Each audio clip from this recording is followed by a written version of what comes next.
Now Worrell has a good cutback from him. He'll fire one, and that's going to go in!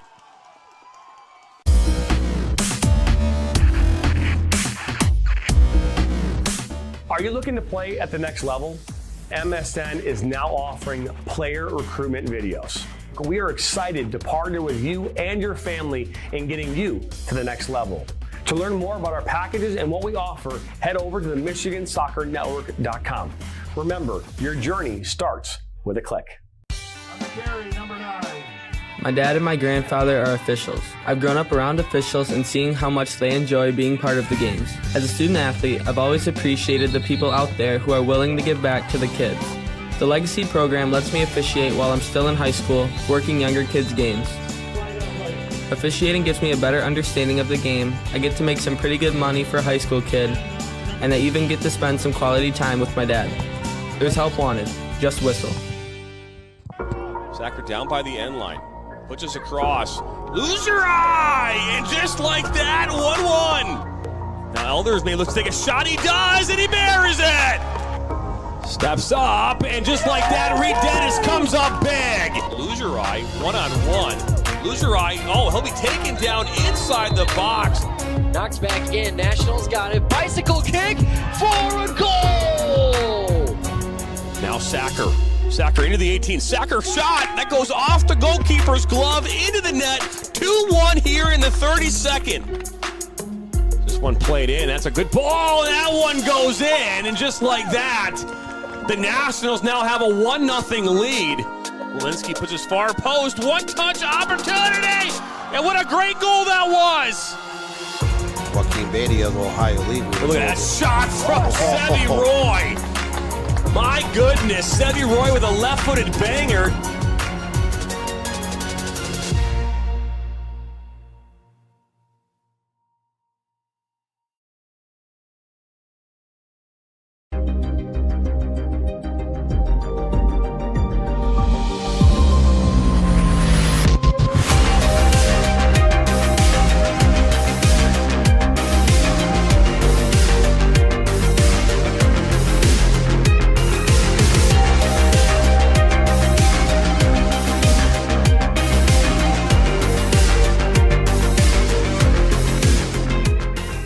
We are the MHSAA, a collection of 750 high schools and 750 middle schools, from Temperance to Copper Harbor, from New Buffalo to Alpena.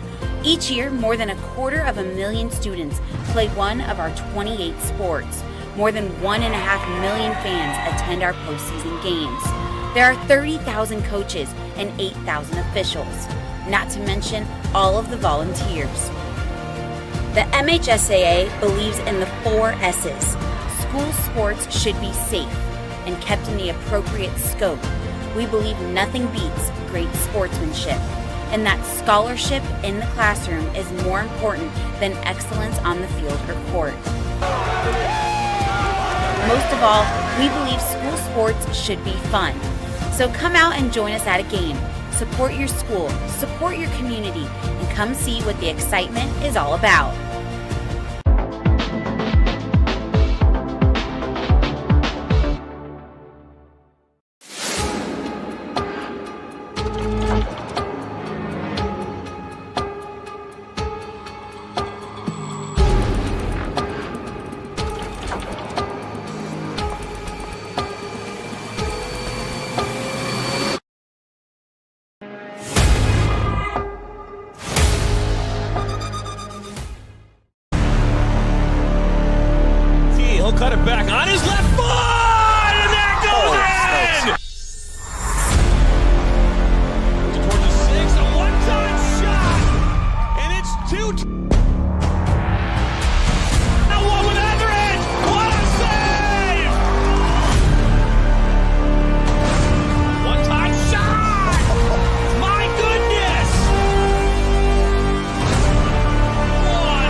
the Michigan Soccer Network. In for Baccarat, and that goes in! Hugo Baccarat gives Flint City a 3-2. Buckley, oh, the ball falls to Buckley. 1-on-1 with Etheridge. What a save! Welcome into the first ever MSN All-State Media Day for girls soccer. Jonathan Turner alongside Dan Stickrat. Ball comes in, a good head! 1-0! Shot, another save from Etheridge! Rebound, and it goes in the back of the net. The Bulldogs up 1-0! Burzma, but then for Vlasma! 3-0! Stewart Heiss with a shot! Upper 90 and in! Effectively today here on the Michigan Soccer Network, we are launching our new division of player recruitment videos. Mario Canoe now finds Stock. Stock's got a left-footed banger. He shoots it, and it's in! The Red Hawks equalize!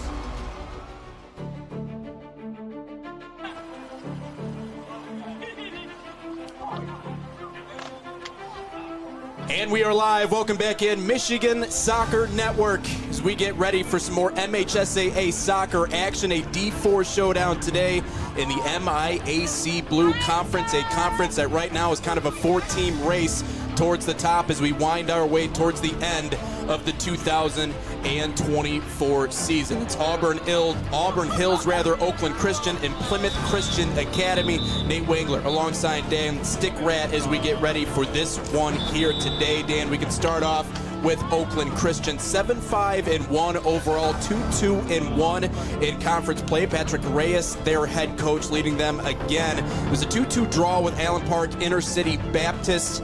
Their last time out, taking on the team right now that's leading the conference. But what have you seen from them so far this season? What do they have to do in order to finish this stretch out strong and maybe get a conference championship? Well, for Oakland Christian, they're still somewhat of a young team. You look at their varsity and JV, they have a lot of freshmen and sophomores still on the roster, but they got better as the course of last season came along.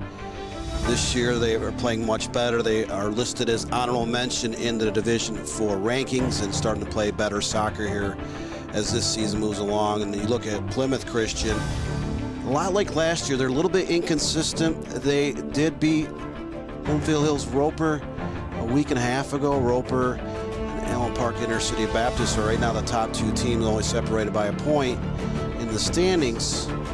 They need to get more consistent here down the push. Last year, Plymouth Christian did get to 8 district finals and kind of expand upon the point about inconsistency. They are upset by Lutheran Westland in a district final last year. Westland is in 5th place in this league. Westland and Rochester Hills, Lutheran Northwest are pretty much out of the picture in terms of the conference championship. But the top 4 teams are all quality for Division 4 schools. A lot of close games amongst those 4 teams, and kind of see how this all shakes out here in the final month of the regular season. You were mentioning Plymouth Christian, right now 3rd in conference play, 4-1-1 in conference. It's not ridiculous to think that maybe this game could go a long way in determining how the conference turns out. Ryan Thomason, by the way, in his 2nd season as the head coach for this team and kind of filling in big shoes too. You talk about Colin Baker, who was the last head coach there, multiple conference championships, including a district and regional title, state semifinal appearance just a couple of seasons ago in 2022. So they do have a strong core of people, but it's going to be important for Ryan Thomason to get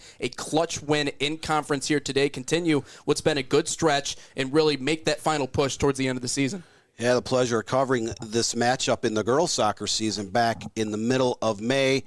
Plymouth Christian came back and defeated Oakland Christian, and that essentially clinched the conference championship in the MIAC Blue Division. So these two teams have been around in this league for multiple decades. They know each other well. They play each other at least 2 times every season in both boys and girls soccer. See, at Division 4 level, a lot of these athletes will play 2 or 3 sports based on total numbers in the, amongst the student body. So these athletes know each other well, whether it be in soccer, baseball, basketball, track and field, whatever the case is. These athletes compete against each other year-round. So it makes for some interesting battles here in the MIAC. Oh, you were mentioning girls soccer, too. It's interesting when we talk about Patrick Reyes leading the men's program. He also does it on the other side, too. Earned himself a district and regional coach of the year honor for that varsity girls soccer team, 3rd team All-State going on a run to the semifinals, losing to Lumen Christi, but had 16 wins that season. So that's a hopeful sign for Oakland Christian's men's program. Clearly they have a coach in place that knows how to win games, at least at that level on the other side. So looking to replicate that again here on the men's side of things. Yeah, and Oakland Christian does have a deep history. You look back in the since really like the mid to late 90s through the early 2010s, they were a consistent top 15 team in Division 4. Oakland Christian boys team won a Division 4 state championship back in 2008. And here we go. So a matchup between these two, again, which will go pretty much a long way in deciding who comes out on top in conference standings come season's end. Plymouth Christian Academy and the whites, purple bottoms, purple numbers here today. Oakland Christian, the Lancers on the other side in those green and gold uniforms. You talked about the familiarity between these two teams. It is unique. You don't see this in every conference in boys soccer. Teams playing each other twice throughout the course of the season. Sometimes it's just one matchup, but you get to see them a couple of different times throughout the course of the year. And, of course, the unique part is in soccer, you might get another opportunity come the postseason. This one sent into the box.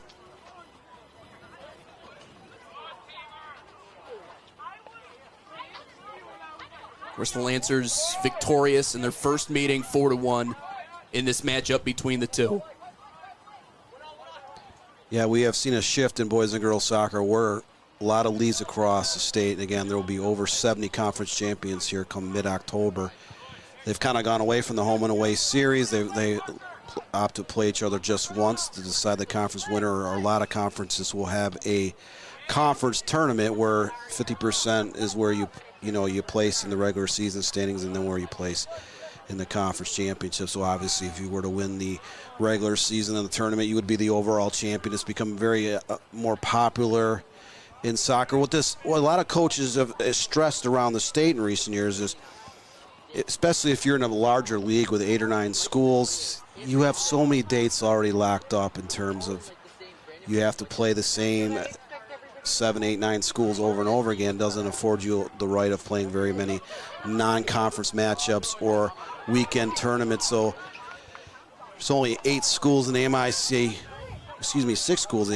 Blue Division. So just 10 conference games here, so they still have 8 dates that you can use to go outside of the conference and still schedule quality matchups. Feet up ahead, just a little bit too strong, out of bounds. It'll be a goal kick. Carson Getz, junior captain, in net for Oakland Christian here today. Been a productive part of this team so far this year, as a save percentage up over 70%. Obviously for this team, as they're looking to lock down maybe a conference title come season's end, or maybe just make a deep postseason run, he's going to be a big integral part of that. It's interesting you were talking about, expanding non-con matchups, but also playing the same team twice in 1 year. I was talking about this on an earlier broadcast.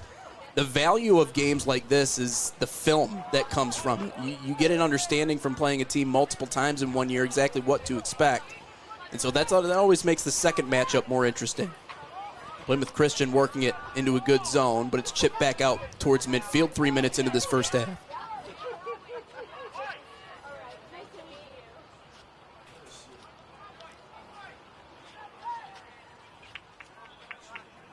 And here's our poll, our running poll during this game today. It's a draw. People picking what team they think are going to win this one, and it's a tight race. 60% of the people voting so far here today think it's going to be a draw between these two teams, and I guess that just goes to show what we were talking about. It is, on paper, it should be exactly that, a close matchup between these two.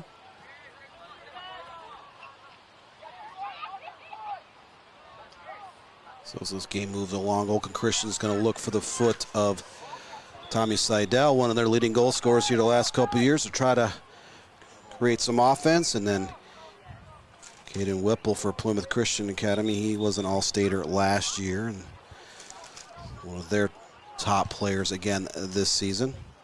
Oakland Christian's had quite an improved offensive year. They've outscored their opposition 45-17 this year with 5 shutouts. And Plymouth Christian right around that 500 mark. They've been outscored 24-23, but they've had 3 shutouts of their own so far here in 2024.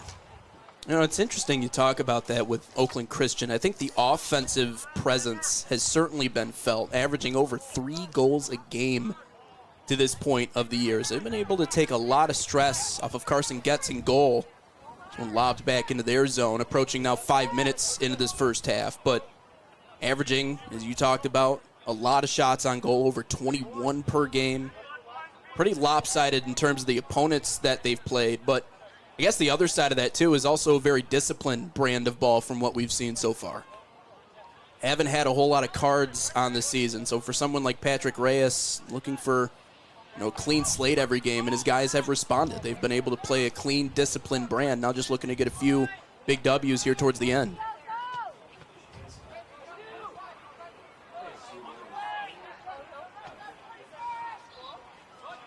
Oakland Christian will be in a tough district again here come mid-October. They're up with Clarkson Everest Collegiate, who has been a very good program here the last 8 to 9 years. Everest is in the top 10 right now in Division 4. Also in their district, Burton Genesee Christian, they're down a little bit, but they won state titles back in 2014 and 2015. So there are some good teams in their district. I'm loving the get up tonight for our referee. He is in full gear. Is that a gold suit jacket? He's got the dress shoes going on too. You have to be bold to wear that out on a grass field. You know you're going to get some stains on it, but he's all about it today. He's got the cap on as well.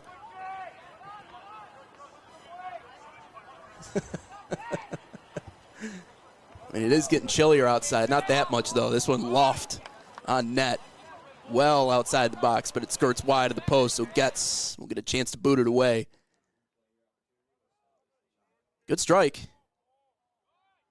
Just a touch wide. So we wind our way inside of 5 minutes, now about 6.5 in. Well, coming up later on tonight, 7 o'clock, Seaholm taking on Rochester Adams. It's more OAA red matchups coming up here on the Michigan Soccer Network. Had the opportunity a week ago to call the Rochester Adams and Troy matchup. It is fascinating to see how many top 10 teams in Division I come from just that conference alone. This one strikes off the back of a Plymouth Christian player in front. Looked like that was Luke Elliott on the try.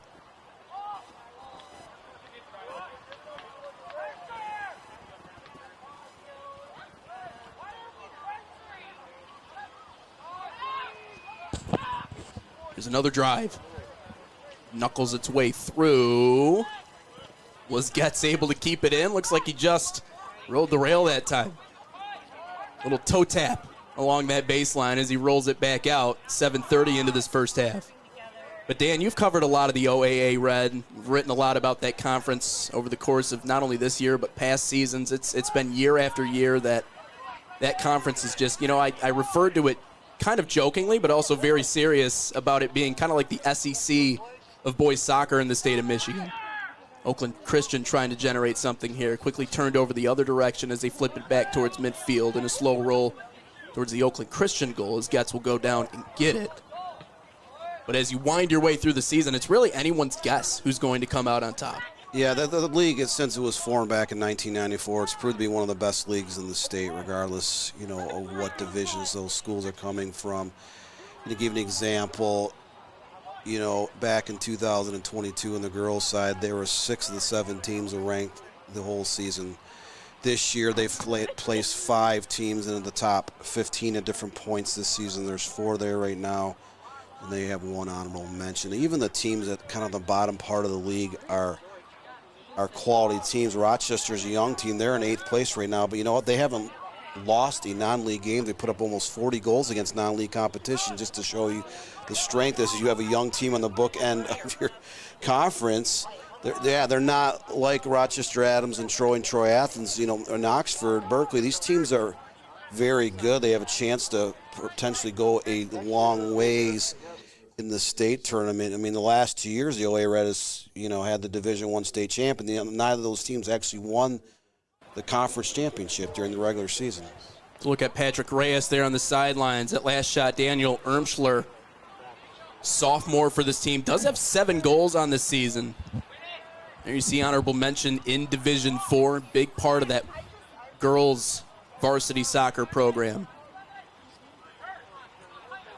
And Oakland Christian, they had an injury to their goalkeeper just past the midway point last spring. They had to take a freshman field player to kind of teach her how to be a goalkeeper at the last minute. She was a basketball player, but even with the inexperience in goal, they still were able to have enough offensive firepower to outscore opponents to get to the Final Four. Well, Plymouth Christian continues to try and target one Parker Thomason in front of the goal. This one's nearly fed into a good spot. Caden Vina, one of the seniors on this squad, unable to receive that one. But Thomason, just a freshman on this Plymouth Christian Academy team.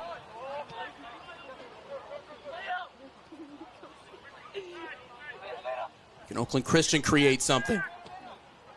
Vina looking for someone back far side, but skips it out of bounds. Now a goal kick on the way here. Gerald Adams in net. Well, we want to thank you for watching today's game on the Michigan Soccer Network on YouTube. Your home for soccer. Hit the subscribe button, like and share this with your friends and family. Find us on social media, pretty much across social media, Instagram, Facebook, Twitter. Also just started up a TikTok page as well. We'll be posting videos there, but your one-stop shop for high school soccer and soccer across the state of Michigan here on MSN, Plymouth Christian. Leaping grab by Getz. The ball kind of deflects over there in the corner. It was spinning back towards the goal mouth area. Getz leaps high. That could have glazed off the corner of the crossbar back into play. That would have been very dangerous. Plymouth Christian could have had a shot attempt, kind of a sitter if that ball were to land in the field of play. Heads up play by Getz on that one. In terms of opportunities, both of these teams have seen a couple of them here already early on in this matchup as we cross now 10 minutes into half number one, 11:41 into this first half. Generally speaking, though, pretty good day for soccer. Had some rain pass through the area a little bit earlier, so maybe some damp playing conditions out there, but certainly not bad enough to stop play. It's starting to cool off a little bit, although it has been muggy. As you look at some of the stats already, Lancers a couple of shots here in half number one.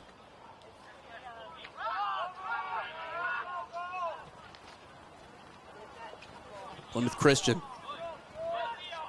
Good ball up ahead. The Eagles' opportunity shut off quickly. Just outside of 27 minutes to go until we take a break.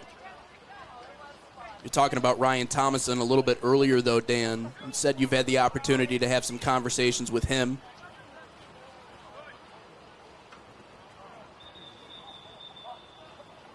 Yeah, a pleasure to speak with him on the phone a couple times this past spring, and then on location here in Auburn Hills for that kind of that de facto league championship game. Plymouth Christian won it, so that essentially clinched it as they had one more game to play, but it was against a team in the bottom half of the league, and they end up edging out Oakland Christian for the conference championship. It was ironic because back in the spring of 2023 on the girls' side, Oakland Christian went down to Plymouth Christian and defeated the Eagles on their home field, and that clinched the league championship for them. So both teams kind of getting a little bit of revenge on each other in the girls' soccer season here in the last couple of years. And this conference matchup here in boys soccer is far from decided. It will probably go down to the last couple games of the regular season to see who is the victor.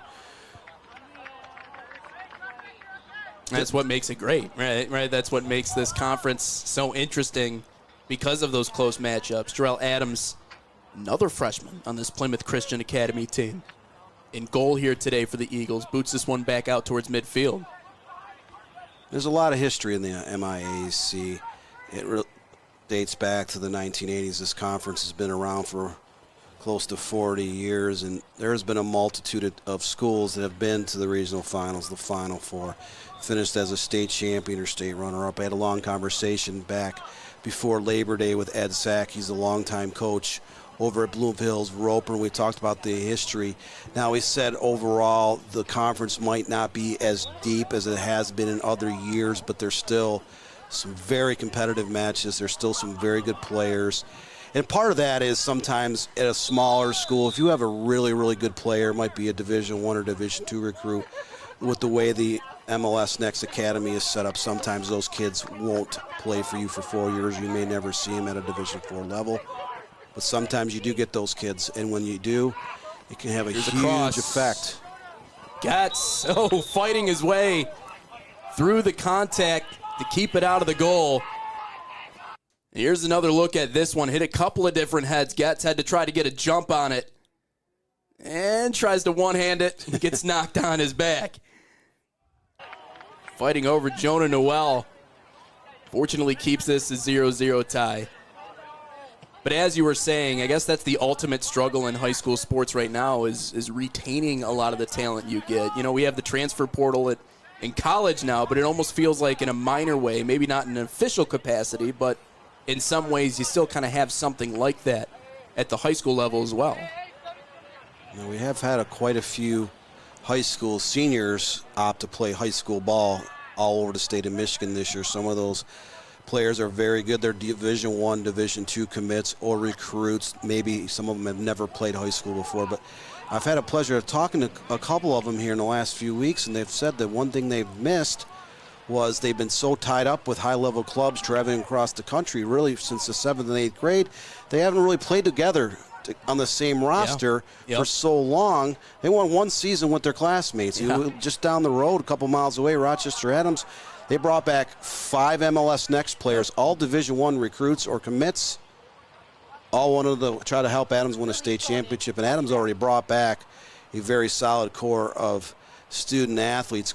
They already had a Division I level goalkeeper and a couple other field players that could play Division I or Division II college soccer. So that's fun to see. You don't necessarily see those type of all-star teams anymore, because if you have that many high-quality kids within your school hallways, chances are most years you're not going to see most of them playing high school. It's just the way the environment is in the club soccer structure nowadays compared to 10 or 20 years ago. It was back in 2012 with the MLS Next. It used to be called the U.S. Developmental Academy. It became a 10 and a half month type season in 2012. So things have changed here in the last dozen years. But again, there are several kids that came back to their various high schools this year, which is nice to see. They'll get one chance to play in front of their The Eagles applying a ton of pressure, and Getz just able to save this one over the net.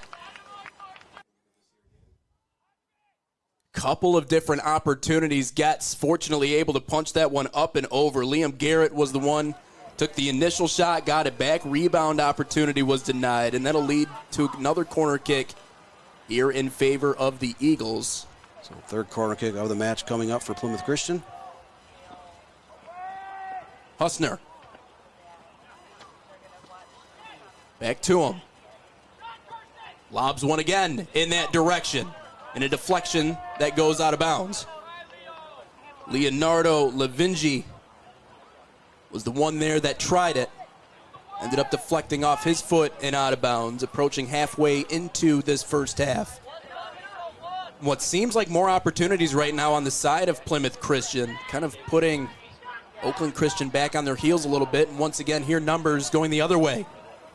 Fed through, Getz a diving attempt, but not on net as it rolls out. And are they going to say he touched this one? Interesting. We'll see. Get another look on this replay. Kind of goes underneath his arm. Might have hit that side, maybe inside of the right hand. The referee looks like they have called a corner kick. So fourth one of the match coming up for the Eagles. And it's one of those plays where literally an inch away and it doesn't go off the edge of his hand. Believe this is the fourth corner. Broghagen. Knuckles one on net. Rebound chance, a save, and then the second attempt just wide. Kind of got lost in the mix a little bit here. Getz diving after it to try and get on top of it.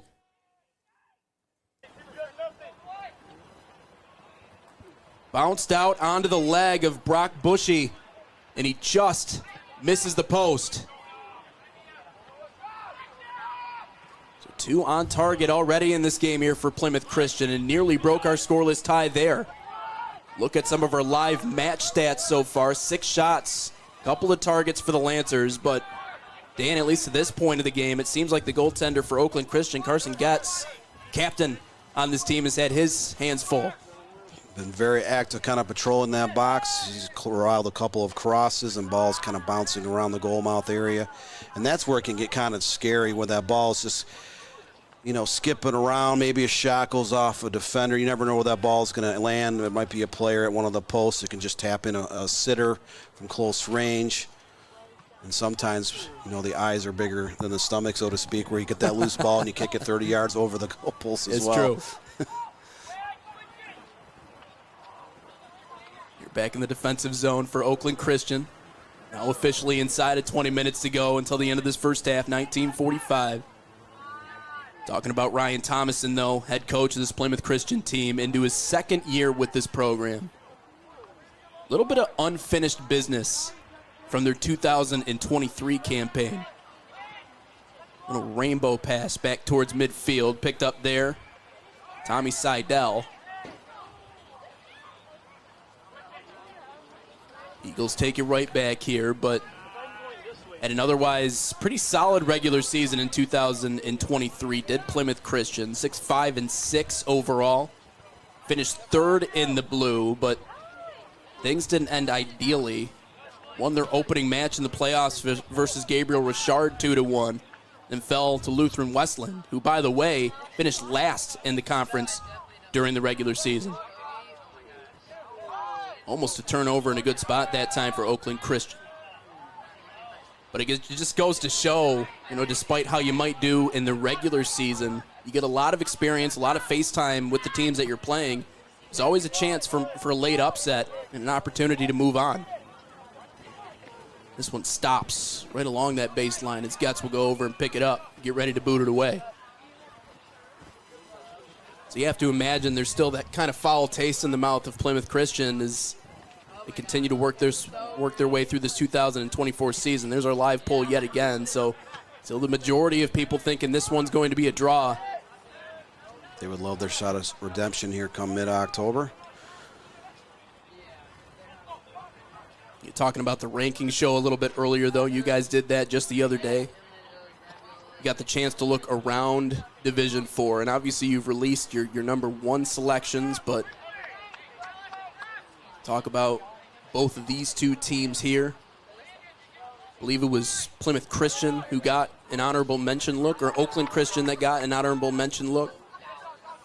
Plymouth Christian's been ranked or listed as honorable mention in the past. They were not on Sunday, and they actually knocked off Bloomfield Hills Roper here just about a week and a half ago. So kind of shows you there's not a lot of difference between these top 4 teams. They can beat each other up at any given day. Getz a little bit of an awkward dive that time. A little barrel roll over the ball. Puts it back on the right foot. Skips it back out towards midfield where it's picked up by Blake Martin. Little hezzy. Back to his right foot. Gets it off. Plymouth Christian has the highest rated player from last year that didn't graduate on the all-state list is Caden Whipple. Their senior attacking midfielder was all-state 3rd team in Division 4.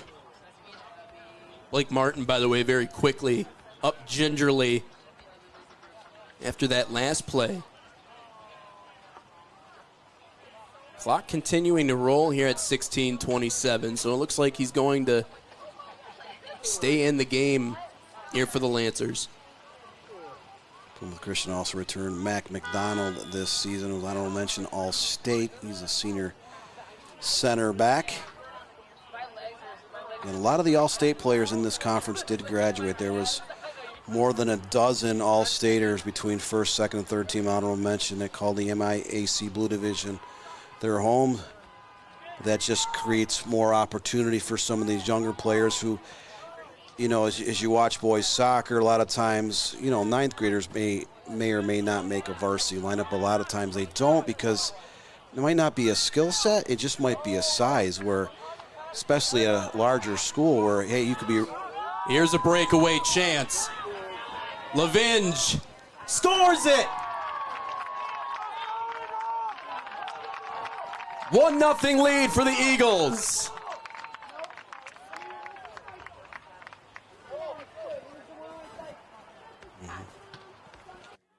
Leonardo laces one into the back of the net, breaks our scoreless tie. How about that? A hot shot to make it 1-0. Levine had all the real estate in the world to be able to cash in on that breakaway. Carson Getz, the goalkeeper from Oakland Christian, kind of left defenseless. You know, when he came off his line slightly, but there's nothing he can do. No marking backs were in the vicinity for Oakland Christian to kind of help out. So Plymouth Christian cashes in on their 7th shot attempt of the afternoon, 3rd on target. Take that 1-0 lead over the Lancers. Leonardo Levine making the difference, just a sophomore here in this first half. Good job here, Plymouth Christian jumping out in front 1-0. Really, that just seems like the culmination of what's been a whole lot of offensive opportunities already in this first half for the squad. Out of bounds here near side, throw in for the Lancers. About a third of the way to go here until halftime. Looking at the All-State list, it does look like that Whipple and McDonald, both from Plymouth Christian, are only 2 returning All-State players from last year. Well, the other thing about getting a lot of your young players, a lot of experience playing, you know, with the varsity reps and stuff is, I guess the best teacher is experience. And when you look at some of the younger positions, Levine being one of them, he already has a lot of that experience and 2 more years left. Nearly an impressive feed through, still alive in the box. There's McDonald, feeds it back for a shot on goal, but gets able to stop that one as he turns around and sends it back towards midfield. Of course, on the other side for Oakland Christian, there is hope ahead for this team. With their last win over Allen Park Intercity Baptist, already matched their highest win total in the last 5 seasons. Still have 5 matchups left to go here in this 24 campaign, but a strong core, as we've talked about, looking to change that as we got a player down here now for Plymouth Christian along the near side. Looks like that's Liam Garrett nursing that left leg. Haven't seen the clock stop quite yet, 13:40.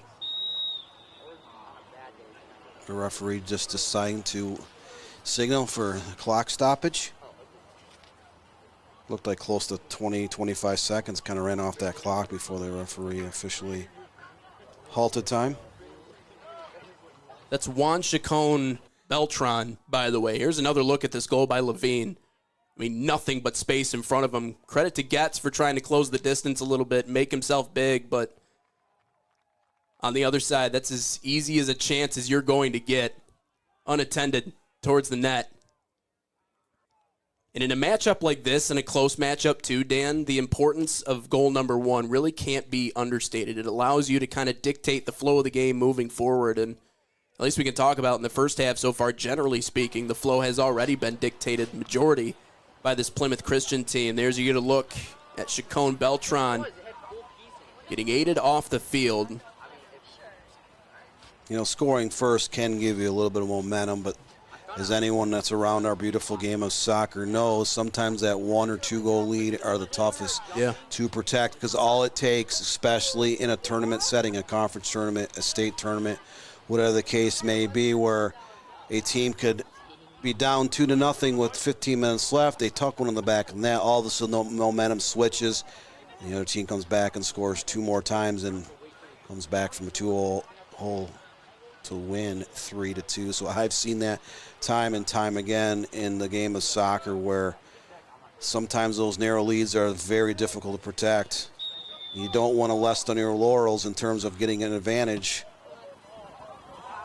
Here's a deep drive. Oh, wide of the goal. Like a half-court buzzer beater on that one, but sprays it wide of the post. Minus the court and minus the buzzer.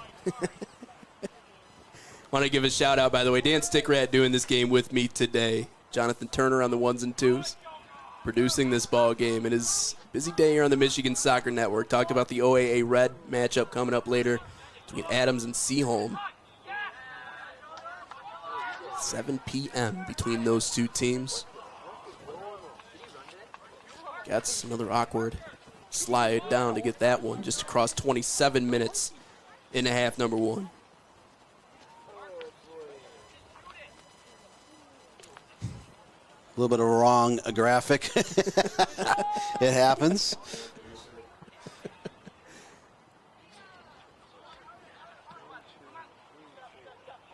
Got a chance to take a look at those match stats a little bit earlier, though.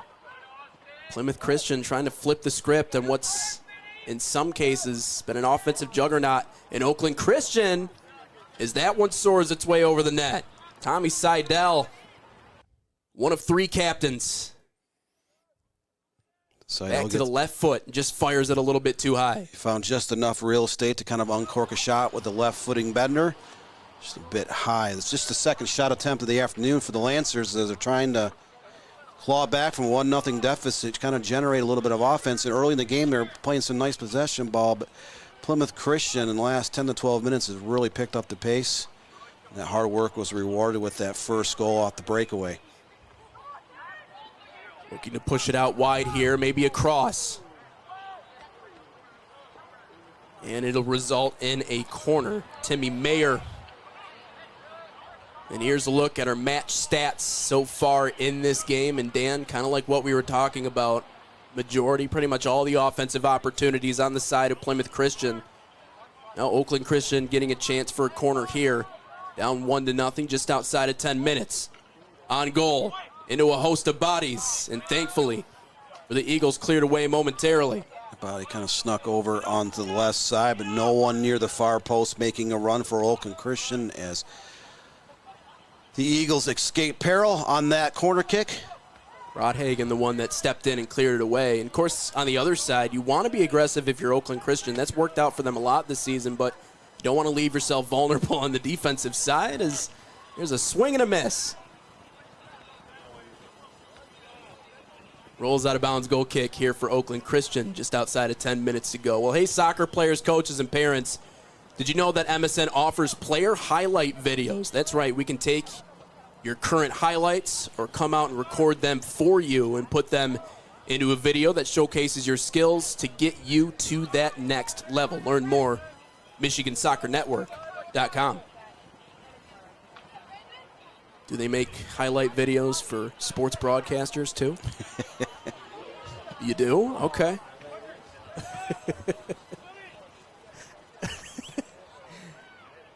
We're all looking for jobs. Deep pass up ahead. No, but a great resource, obviously, for soccer here in the state of Michigan. A big thank you to everybody joining us on the broadcast here tonight. Most people thinking this one will end in a draw. Plymouth Christian has other ideas. That looked like a handball, and it is. Joel Murphy. So just the second foul of the afternoon against Oakland Christian, but kind of a sliding handball near the right side. So free kick coming up in dangerous turf for the Eagles. It's only about 10 yards outside of the box, but on the right side. It'll be Whipple to take it. Whipple whips one towards net and punched away. Got up high to deny it initially. Flutters its way into the corner. Kicked out of bounds there. It'll stay with the Eagles. Good feed here by Whipple. Just not quite able to get to it as Getz showing off that vertical. Able to punch that one away and keep it just a 1-0 deficit. Whipple kind of bent that in a little bit too close to the goalkeeper, about 4 yards out. You need to get that out to the 6-7 yard mark. Try to have someone leap high to. Whoa, what do we have here? A front flip to a throw in and a header. That can't find the distance. Going for style points in a 1-0 match. I love it. Brendan Brodhagen. Whatever works to get that ball into the box. Soccer player and a gymnast, apparently. Will we get a front flip here? Probably not. Tries to cross it. Somehow keeps it in.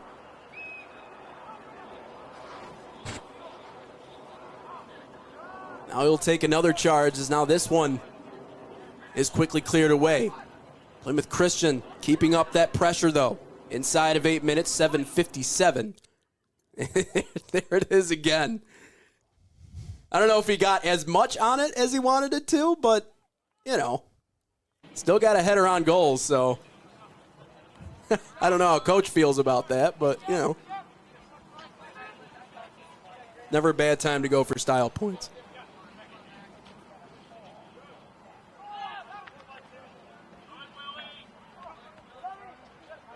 Certainly something I couldn't do.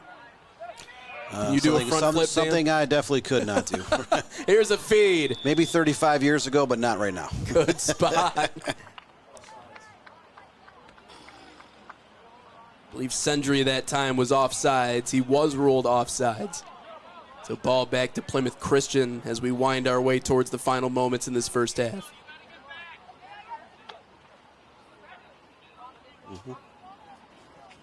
First offsides in this ball game. I mean, I'm sure I could do a front flip if I really wanted to, but would it feel good? Probably not. You might feel it for the rest of your life. I need a trampoline or something. I can't do it on grass. Cleared out of bounds near side. Brandon Pip. Here's Whipple again. Into a good spot for a header, and it's just too high. So Getz gets a hand on that again. That was actually dipping towards the bottom part of the crossbar. You see just enough fingertips to spin that over. He doesn't touch the ball. That is just under the crossbar for a 2-0 advantage. So huge stop by Getz. Getz. That's his 5th save of the evening on 6 chances. Thomason. Rainbow lob. Over the head of a couple of different Eagles. Retreating to it, here is Klein as he chips it up a little bit further ahead to try and flip the field. Yeah, about Carson Getz. If it wasn't for him, this game might be 2-0, 3-0, wherever it's been. He's made a couple of clutch saves already in this first half. Looking like primetime Martin Brodeur in goal back there. Getz not bashful to kind of leap up in traffic to try to snare some of these shots, some of these crosses. Long throw-ins. Sometimes that's what you need to do. You have to be, you know, to play that position. You need not necessarily be tall, but you have to have great range, be very agile, have a lot of courage to be able to go up there. You know, I always reference, like you mentioned, a gymnast or someone that's a pole vaulter. It's not your normal everyday kid to be able to play those types of sports. I think the same thing can be said if you're a goalkeeper in soccer or hockey. You have to have a lot of courage to be able to do some of the stuff that they do. Here's another drive that's just too high. Oh, Getz had to try and go up and get that one from Whipple. Look at the leg on him. Just a little bit too strong. Getz doing a good job protecting that top of the post. You see the raindrops starting to come down harder and harder here towards the end of this first half. We were mentioning earlier how the weather for the most part has held up, but looks like whatever the heavy stuff is that's been hanging around is made an appearance here before halftime. So the ball can start this early skip. Both teams, when they get in the final third of the field, they need to be able to take advantage on that. Doesn't matter how far you wait, put shots towards the goal. It can skip off a goalie's hand, it can graze off a crossbar or whatever. And when you ever be able to serve that ball into the box, you need to have other players kind of running into the box to be able to get a rebound if something does squirt out into the field of play. Oh, and you were talking about it earlier, and I thought you phrased it pretty well. It's one of the reasons why we love soccer. Sometimes the result comes down to a lucky break, a lucky bend, a lucky deflection. And in a game with two teams that are very similarly talented, it's not out of the ordinary to see something like that be the entire reason why one team loses and one team comes out victorious. Of course, it's been the Eagles applying the majority of the pressure so far in this one. Approaching just 3 minutes to go here in the first half.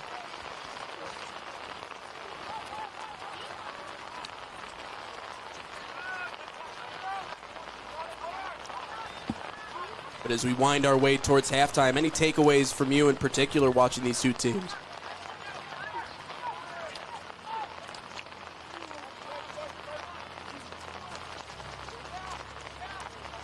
Here's Martin. Back towards center, where it's chipped up towards goal by Gray Klein. Save there. Hold that thought for a second. 2:45 left to go until half. Whipple in a good spot. Trying to take it himself. Dancing around defenders and sizzles one behind the net. Onto the other football practice field, the American football.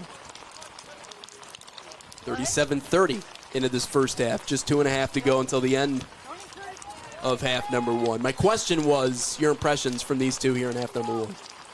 Yeah, you can see that Plymouth Christian's been able to be more opportunistic. They're creating far more chances getting the ball inside the box. Oakland Christian has done a nice job when they've had the ball of knocking around, playing possession ball, but it hasn't really translated into much offense. They have not had a single shot on frame, just 2 shot attempts here and 1 corner kick in the first half. So Oakland Christian is going to have to make some type of adjustment. Maybe the rain will play in their favor in the second half, or Plymouth Christian may be able to use that rain. Getz has been kind of a strong wall there in front of the net. When the ball is slick, the turf is slick, your goalie gloves are slick, a lot can happen that necessarily won't happen if it's a dry surface. Charging ahead and having that one sent away. Caden Vena, the look at our weather forecast here inside. 68 degrees. 0 precipitation. Maybe 1 or 2% chance. Looks like 100 at the moment. Minute and some change. Looks like the 3rd foul against the Lancers here as we're in the final couple minutes of the first half. There's Leonardo Levine so far just past the halfway mark in this first half, putting in the deciding goal on a breakaway. At least what looks like it might be the deciding goal, and how close this game has been, but 1-0 is now we're inside of a minute to go until half. Martin trying to set something up.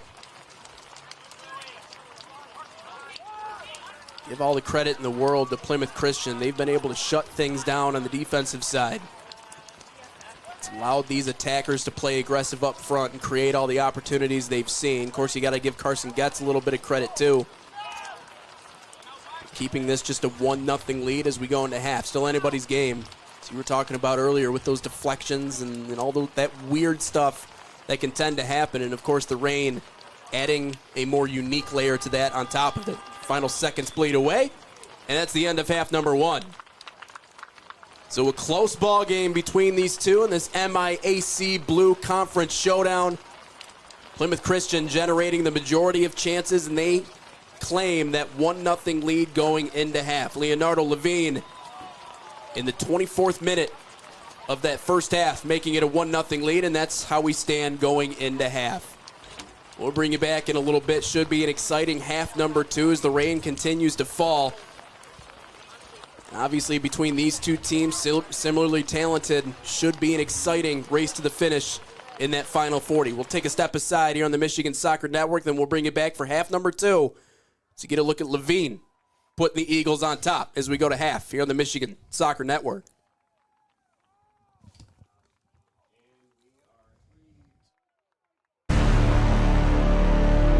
He'll cut it back on his left foot, and there goes in! Towards the 6, a one-time shot, and it's 2. Now one with Etheridge, what a save! One-time shot! My goodness! One finds his way in the back.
take your game to the next level.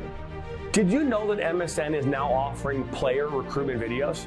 Our packages include a player profile where you show your preferred positions, the club, the league, or school that you play in, your current coach contact information, and more. The highlight videos could be self-submitted, 15 to 30 clips that will be put into a 3 to 7 minute long video.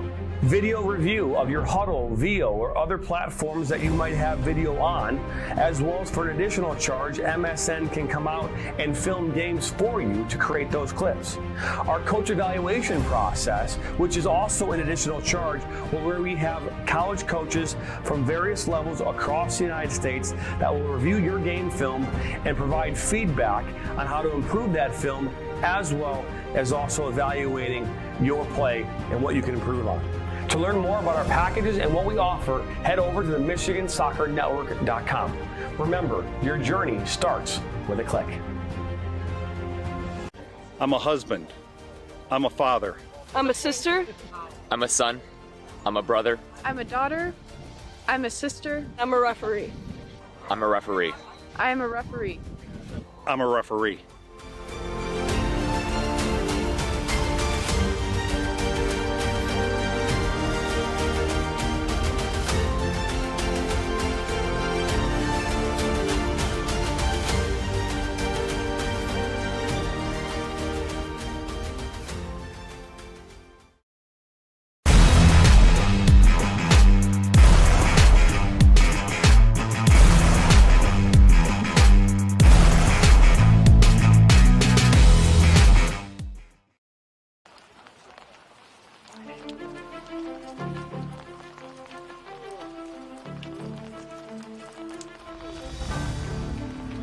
Halftime here on the Michigan Soccer Network. Welcome back in, everybody. Nate Wangler alongside Dan Stickrad. 1-0 lead in favor of Plymouth Christian. Dan, we talked about how this ballgame would be close between these two teams in this 4-team race here in the MIAC Blue Conference. Look at Patrick Reyes, head coach of Oakland Christian.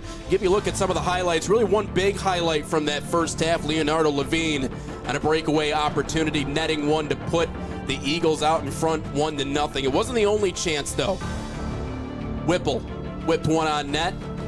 Getz was able to go up and save that one. A little front flip action on a throw-in that time from Parker Thomason, showing off some of the style points. Whipple was all over the pitch, though. Had another opportunity here on a header that would have snuck in. Getz with another save, and that keeps it a 1-0 lead in favor of Plymouth Christian. But you have to give a little credit to Carson Getz for keeping them in the ballgame in that first half. Yeah, you saw in that last play, Plymouth Christian started to celebrate. They thought the ball was going to go to the back of the net, and Getz just enough of those fingertips to spin it over the crossbar. He's been very active between the pipes here, especially in the last 25 minutes of the first half, as Plymouth Christian has controlled most of the play during that time span. 6 saves and 7 chances, but he's also come off his line to corral several throw-ins and set pieces and crosses into the box. He's been very active, and they'll need that again from him the rest of this game and really the rest of the season to give Oakland Christian a chance. We'll see if Oakland Christian can come back in the second half when we return on the Michigan Soccer Network.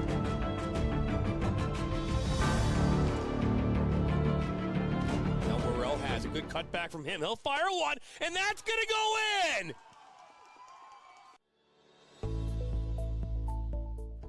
Granite City Food and Brewery has 2 Michigan locations in Troy and Northville. Serves made-from-scratch food, brews in-house beer, and even has brunch every Sunday from 9 a.m. to 2 p.m. To learn more about their daily specials or to book a private party, visit gcfb.com. Make sure you head over to Granite City in Northville at the corner of 7 Mile and Haggerty, or the Troy location at 16 Mile and I-75.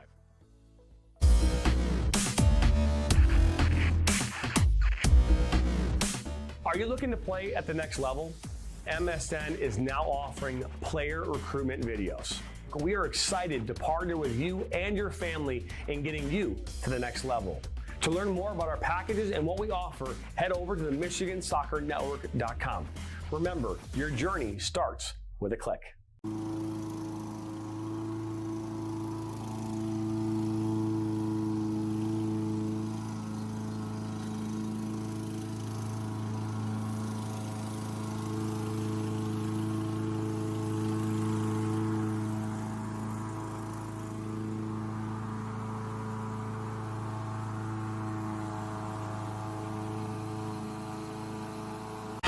What rhymes with great? Participate. Where does greatness start? Here, in the classroom. On the diamond. In the pool. On the field. Where will your greatness take you? To better grades. To more friends. Yeah! Be great. Participate!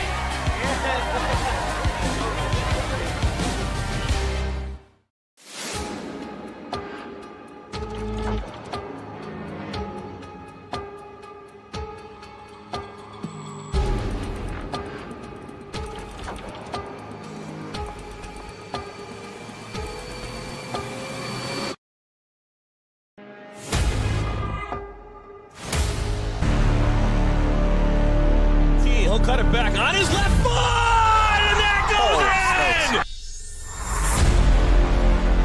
Towards the 6, a one-time shot, and it's 2. Now one with Everett, what a save! One-time shot! My goodness! One finds his way to the back. Left-footed banger. He shoots it! It's in!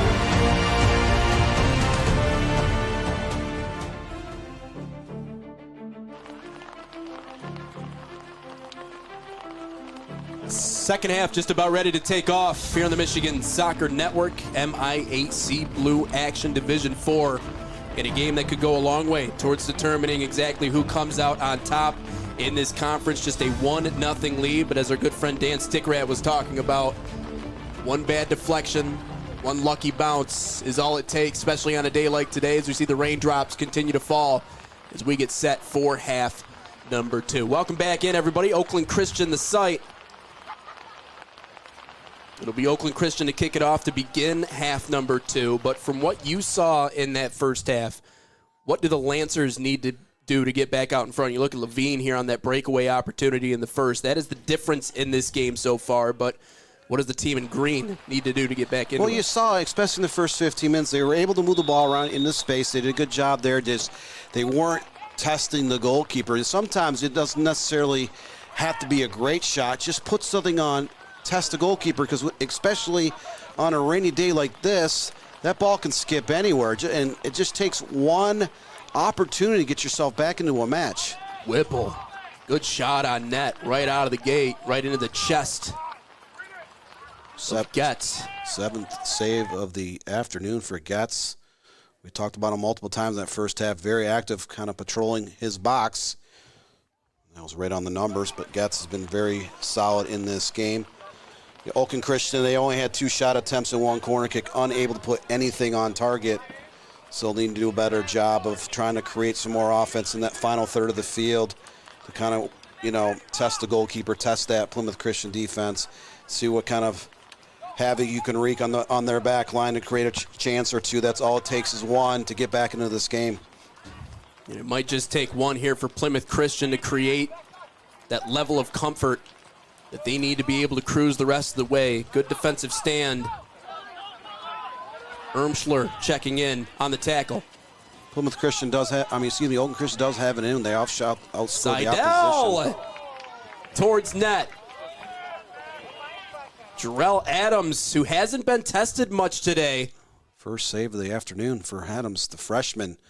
Diving to his left. You see that ball kind of hit the ground. It kind of squirted. It picked up a little bit of pace after it hit the ground. So Kind of an awkward-looking dive that time, but was able to get a hand on it. This forces a corner. Ermschler, the one to take it here for Christian. There's a look at the first half stats and just how lopsided it was, at least in the opportunities department. Towards net. Into a host of bodies. Headed up, back to Ermschler. He'll let that one go out of bounds and just walk it right back to the corner for another corner kick. This will be the third corner kick of the afternoon coming up for Oakland Christian. 12 shots for Plymouth Christian, just 3. Skids this one on net for one chance. Can they get the rebound? Still bouncing around, and it's out for, I believe, a goal kick. Here's another look. A worm burner that nearly results in a one-time goal, and then coming in, Liam Garrett trying to help out in the clearing effort and takes one right off the side of the noggin. The right idea for Oakland Christian. You saw that was a low skipping corner kick through traffic. It ball bounced around. Now the Oakland Christian player tried to get off a shot on the rebound. Just kind of tails wide left of the goal, but right idea, because if that happens again, maybe the second time will be the charm and they can able to tuck one to the back of the net. It was Caleb Cox, the one that they were looking for near side. Wasn't able to get the job done. Here's another look at it. I believe this is Liam Garrett, but right off the ribs. Ugh. It doesn't hurt as bad now. It hurts worse later once the game is over. This one bouncing towards net. In front! And just sent high. Tommy Seidel looking backside for Blake Martin, who had nothing but the net in front of him. And just airmails it. Oh, that's a heartbreaker. Stays 1-0 in favor of the Eagles. Lancers doing a very good job here in the opening minutes of the second half to start to create a little bit more offense. Whatever Coach Reyes told his troops at the break, that message was well received. They've come out very aggressive with 3 shot attempts and a couple of corner kicks here in the first 4 minutes of the second half. Unable to net the equalizer yet, but the pressure is being applied on that Plymouth Christian back line. Just a little bit unlucky in a couple of those corner kicks and crosses, just inches away from putting something on, on target. Here's a look at our running poll for this game. Majority of people still thinking this one will end in a draw despite where we are right now, 71%. Working their way towards the goal again here is Oakland Christian, turned away at the point of attack about 5 minutes into the second half. Of course, the Lancers been able to find some answers on the offensive end this season, scoring 6 or more goals in 5 separate games. Still being held to 0 in this game, though. More opportunities. Getz has a fastball sent right at his face, pulls it in with 2 hands and gets ready to boot it away. But for whatever reason, Dan, to this point of the game, have not been able to solve the defensive equation that Plymouth Christian is playing with, but you're right, never underestimate the power of a good halftime speech. And maybe that's exactly what Patrick Reyes did. We know he has a lot of experience making deep runs and winning a lot of soccer games, especially with the girls varsity team, as we talked about in the first half. Now Getz has that one deflect off of his chest. And there you go, Dan, right? The awkward bounces that put you in a good position. But this time it works out for the Lancers, and they have numbers the other way. Reyes trying to do it himself. In a fight along the near sidelines, taken back. I believe that was Corey Jamerson. A throw in for Oakland Christian, past 5 minutes, now 45 into this ball game. Christian doing a nice job of switching fields, kind of getting out of that near side.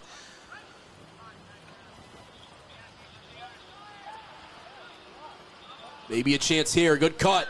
Lofted on, it's off the top crossbar. Just a little unlucky again for Oakland Christian, a little bit snake bit, but the chances are being created here in the first 6 minutes in Shanes. They're putting a lot of pressure on that Plymouth Christian back line, forcing the goalkeeper to be a little bit more active in the box. If they continue to apply that type of pressure, they might get a little lucky, kind of find a way to tie this game up, but wasn't a lot of chances in the first half, only 2 total shots and nothing on frame, and Oakland Christian already has 4 shots here in the second half, 1 on target and a pair of corner kicks. Nothing to show for it up on the scoreboard as of yet. They just need to continue to play the way they've been playing here in the first 6.5 minutes and see if they can try to net an equalizer early and get them the momentum back. Jarrell Adams on that last one was actually unable to get his fingertips on it. So if that one bends maybe another inch or so down, that one might deflect in and we might have a 1-1 tie. But I got to give it to the people who are on that active poll saying this will be a draw. They're obviously seeing Oakland Christian generate a lot of opportunities here in the second half. But biggest thing is you want to try and force a mistake. Deep cross far side. Couple of green jerseys there. Blake Martin, who's had a few chances.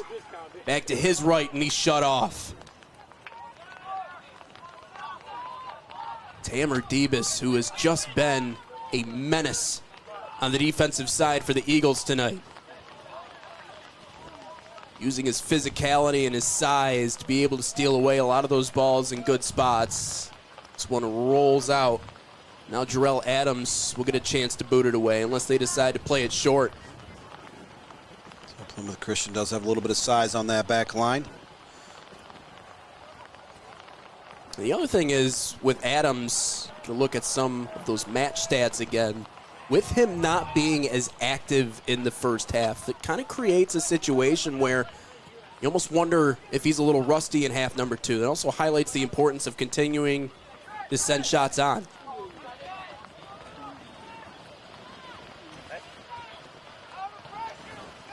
On net, and an easy save for Adams. Ground ball right up to his toes. Pulls it into his chest, and he'll send it away yet again. Just the second save of the afternoon for Jarrell Adams, the freshman netminder from Plymouth Christian. Lancers have had Plymouth Christian on their toes a little bit here in the second half. Plymouth Christian's kind of been forced to kind of play the long ball, a little bit of counterattack to kind of generate any offense in Oakland Christian's final third of the field. So Lancers desperately trying a way to get back into this contest. Plymouth Christian would love nothing more to expand upon their lead to get a little bit of a cushion. Ooh, Adams nearly hit the ground. Gets back to his feet, though, and is able to save it. A physical fight for the ball on towards the goal. A couple of different players. Vena this time hits the ground. Adams in goal almost hits the ground as well. So that nearly created an opportunity on the offensive side for Oakland Christian. Flip our way back towards midfield. Also a really important game for one Jarrell Adams. It is a tough assignment. Coach Thomason, Ryan Thomason, trusting him in that position, but to be a freshman in goal in a conference matchup like this, it obviously shows what they think about the freshman and obviously the potential of having him in that equation in the future. We looked at this roster, they got 3 different options in goal. Some of the other ones upperclassmen, but testing Adams with this assignment here today. But Dan, as you talked about, it's only going to get harder. As the season goes on, those league games become a little bit more pressure-packed, and you have the state tournament starting here just under a month away. The high school soccer season, the way the calendar's kind of switched in recent years, it's so quick. It goes fast. It goes by quick. You're looking literally at 8.5 weeks of a regular season in some years. Yeah, it is crazy to think. I was actually talking about that a little bit earlier. It's nuts to think that we're actually kind of winding our way towards the end of this 2024 season. So look at some of our viewer comments. Random Aussie. Yo, what up? Is he from Australia? Is that what he's saying? Okay. He logs on to a lot of our broadcasts and live shows here the last couple of years, always commenting. So welcome aboard, Mr. Aussie, once again. Checking out high school soccer in the state of Michigan, all the way from across the world. Not just Way across the world. Not just across the big pond. I think it's across multiple ponds. Multiple ponds. Multiple time zones. It's a different world out there. Let's look at that live poll again. But that's one thing that's kind of been cool about our reach here in the Michigan Soccer Network is you do have a lot of people that play at different levels of soccer, not just club but amateur, adult leagues, high school, collegiately. where they have a lot of family that do live in different countries around the world, Right. and we have a great audience sometimes where we have people logging in from Great Britain, Australia. We've seen people logging in from Turkey, South America, and it's great. As you know, we mentioned here at the end of July. Here's great Klein, creating space, sends one far side, sputtering its way in the box. Klein, a second opportunity, but can't find the range. Well, this one had danger written all over it for Plymouth Christian. Klein trying to sneak his way in. That window cutting very quickly, closing very quickly, that is. Unable to put it on net. Still 1-0 in favor of the Eagles and kind of riding the rail defensively as we speak. Just a little bit unlucky for Oakland Christian, unable to get a couple of those attempts on target, but they are kind of flooding that final third of the field here in the second half, trying to find a way to back into this game. Plymouth Christian's been lucky that Oakland Christian hasn't put a ton of shots on target, especially even though the rain has stopped for the time being.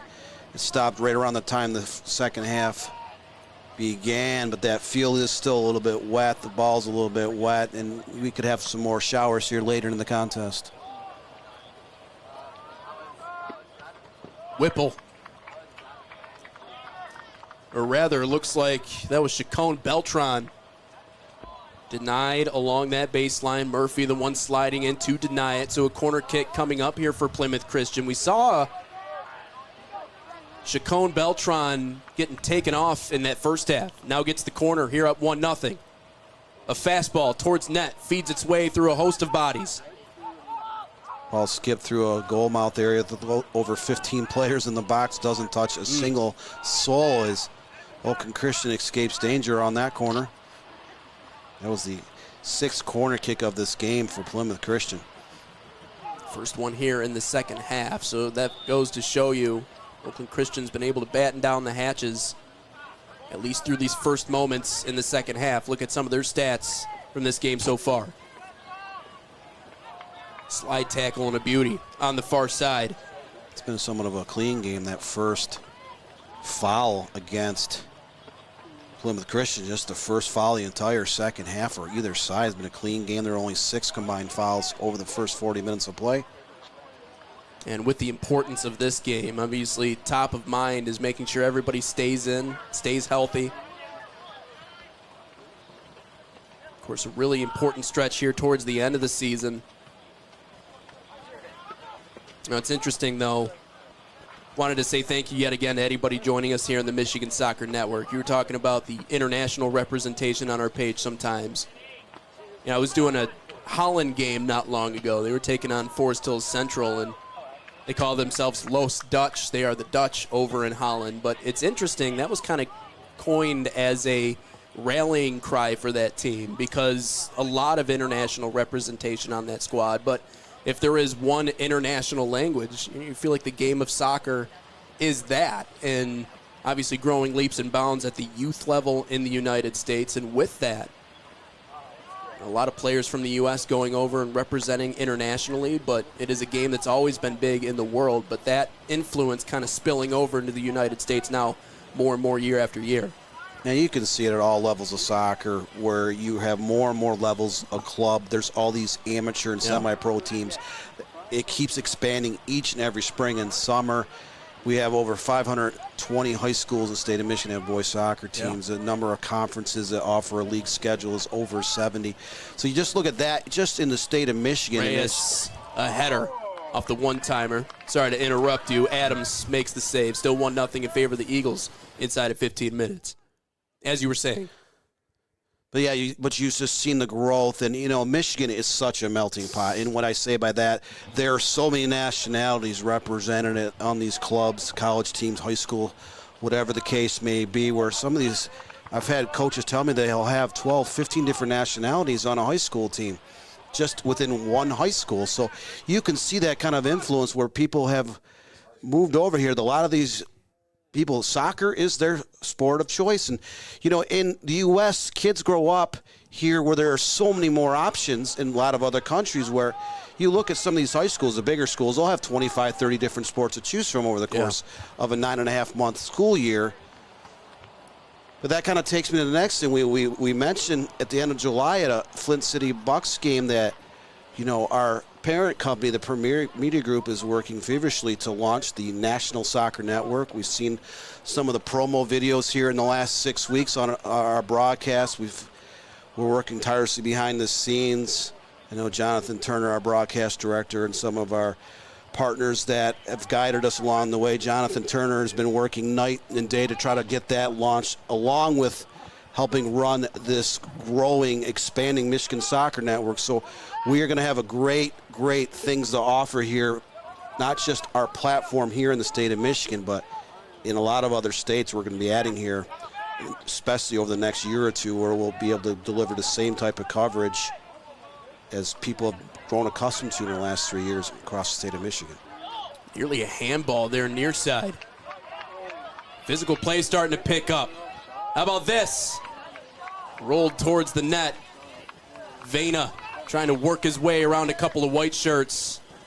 But it's Adams that's able to go down and get that one as it's rolled on goal. But the physical play starting to pick up a little bit in this one. You saw Levine shut off a little bit earlier. Tough slide tackle by Brandon Pipp. A little bit more pushing and shoving, a little chippiness as we wind our way towards the end of this one. But a close battle. What looked like a handball there, nothing called though. Eagles work their way out of the zone as they chip it up the other way, and Getz, who's had more of a quiet second half, collects. See, this ball kind of bounces right up. Looks like it did off the outside of the arm there, just inside the box, but the arm was kind of towards the body, so the referee allowed that to play on. Those are kind of judgmental calls where sometimes the official will call a penalty, sometimes they will not. So there was no intent. That ball, the arm were up close to the body. It did hit the arm and change direction slightly, but it wasn't an intent. It wasn't like the player bats the ball out of the air. Yeah, we'll talk a little bit more about that rule because I am curious, but wanted to let you guys know every Sunday night, join Giovanni and Dan as they release the Michigan High School Soccer Coaches Association Top 15 teams from each division live on YouTube, Roku, Facebook, and Twitter. That one at 8 o'clock Eastern Time. MSN, your home for soccer here in the state of Michigan. But so it is intent on those judgment calls when it comes to handballs. It's kind of really difficult to describe, and those rules are always fluctuating every couple of years. You know, the national state governing bodies and the powers that be do alter the way things are called, not just in soccer, but different rules in every sport. They do change from time to time. Maybe a chance up top here. This one's sent on, but quickly denied. Jonah Noel, the one jumping in front of it. Noel, another one of those options in goal for Plymouth Christian, this time playing on the defensive side, able to take that one off the side as we're almost halfway here into half number 2. Haven't seen a lot of those handballs in this game today, though. Now an opportunity, rifled on, and Adams a save. Luke Reyes trying to work himself free. Tries it with the left this time. Just not enough pace on that ball. He got in about the 15-yard mark, turned and found some real estate. Kind of chipped that ball towards Adams. Not enough pace to find a way in the back of the net. But Oakland Christian here in the first 20 minutes, second half, have been kind of all over the Plymouth Christian's back line. Again, another 4-on-2 situation. Continuing to hammer away on net. Adams a save. So you see a collection of fans back behind the net over there. You'll see them on this replay as we get another look at this one. Another worm burner on net that Adams is able to go down and get. And those fans have had their hands on their heads multiple times in this second half. And I feel like that's a perfect image of the way this half has gone for Oakland Christian. Kind of a perfect silhouette. Oakland Christian, for those that just joined us, they only had 2 shot attempts and 1 corner kick in the first half. Nothing on target, but 9 shots in the second half, 5 on target, 2 corner kicks. Nothing to show for it yet on that scoreboard. They have been a completely different team here in the second half.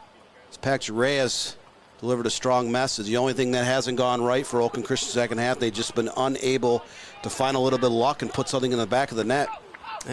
Goal here for Oakland Christian might flip this game on its head. Nearly a perfect feed.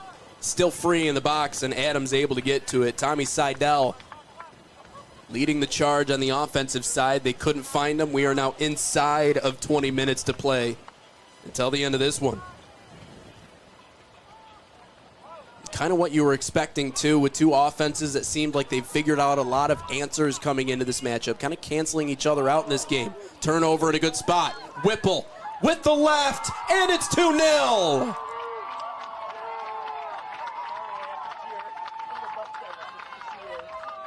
Check that. Leonardo Levine, his second goal of this matchup. So just the third shot attempt of the second half, third on frame, and Plymouth Christian on the counterattack.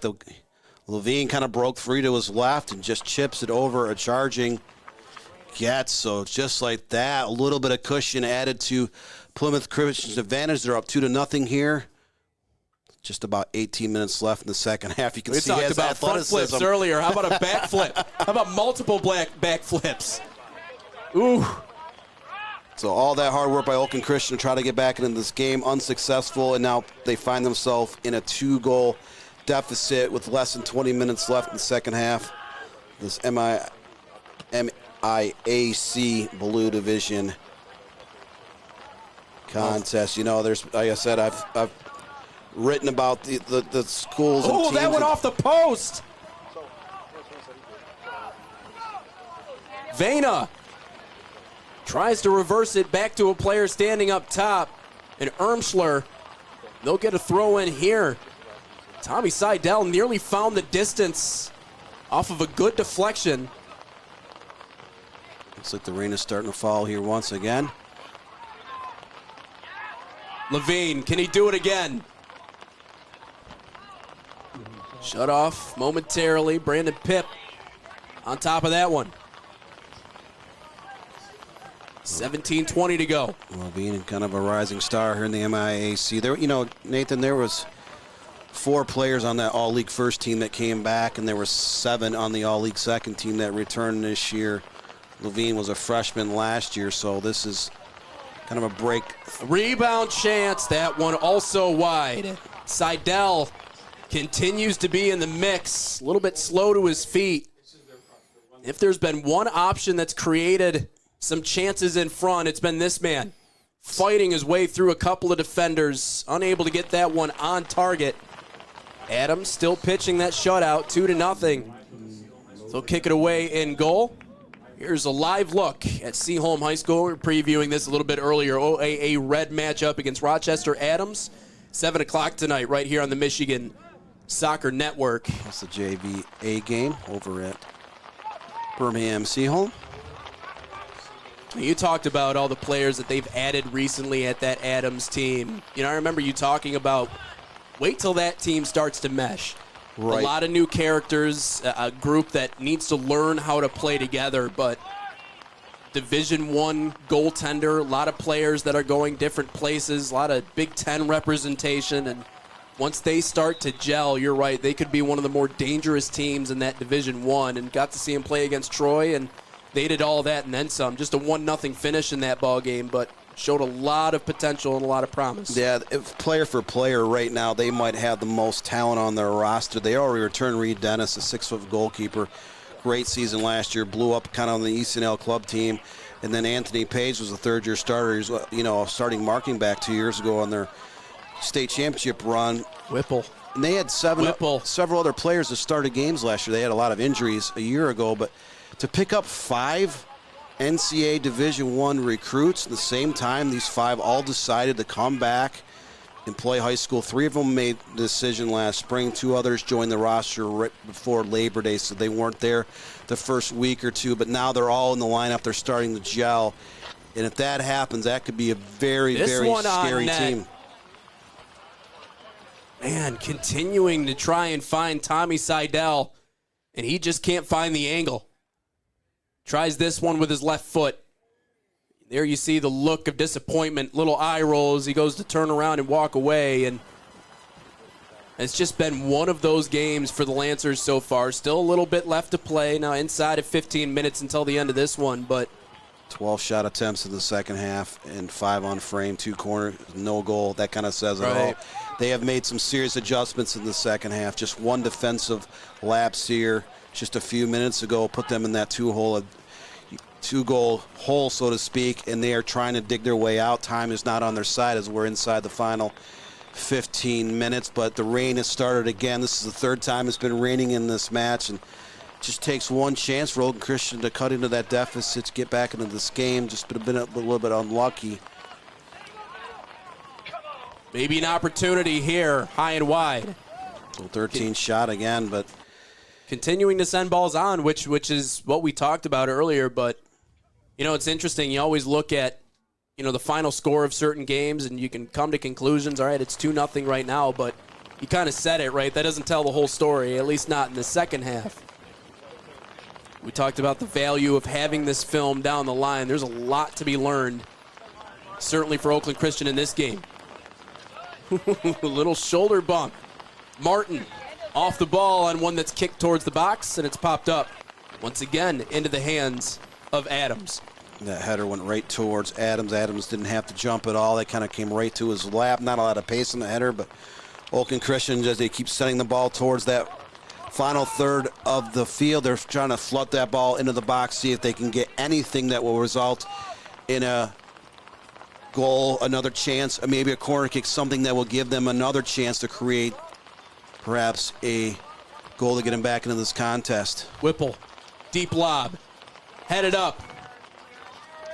That was back onto the foot of McDonald. Another one of our player spotlights in this game. He's shut off quickly. Oakland Christian trying to dump and run. Trying to find Seidel again, perched in front of the net. Adams with a save.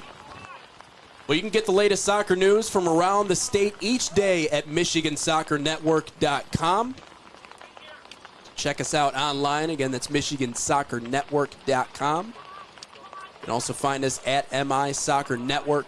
Talked about all the different social media platforms, Twitter, Facebook, Instagram, again, TikTok as well. Check us out. One-stop shop. Here's a look at that poll again from this game. I have to think maybe some people stopped voting. Shows that the majority of people thought that this game would be a draw, but right now as we wind our way closer and closer to 10 minutes, it's going to take some luck. Maybe a combination of being good and lucky here for Oakland Christian to try and level this one at 2.